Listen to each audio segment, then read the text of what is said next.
So, mayroon tayong sender na ano po ang hitsura ng isang babae kapag ito ay naiil. Siyempre, ang hitsura ng isang babaeng naiil ay tititigan ka lang ng normal. Parang baliwala lang sa kanya. Pero kapag ang isang babae ay naiil sa isang guy, ganito yung titig niya sa'yo.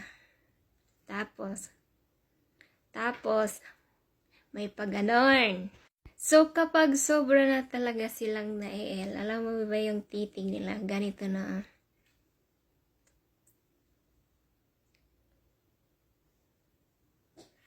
Ganyan ang titigan.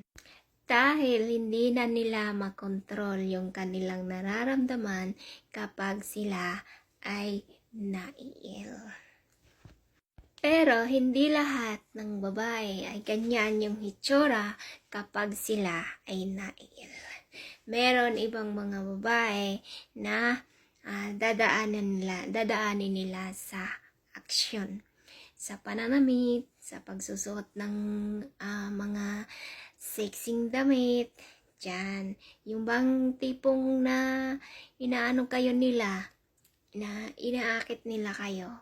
Ganyan ang galawan ng mga babaeng naiil, lalo na kapag gustong-gusto nila yung isang lalaki. So, ayan ha, alam nyo na kung anong hitsura ng babaeng nakail. Maraming paraan para makita nyo kung yung babaeng ay naiil sa inyo, yung nagsasalita sila ng mga dirty talk, yung mga ganon. Pero meron naman mga babae na open-minded lang talaga, na mahilig lang sila mag-topic ka, lalo na kapag tinanong mo sila kung ano yung mga experience nila doon sa ex nila.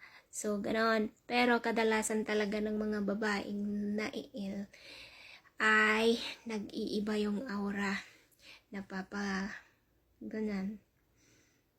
Ganyan.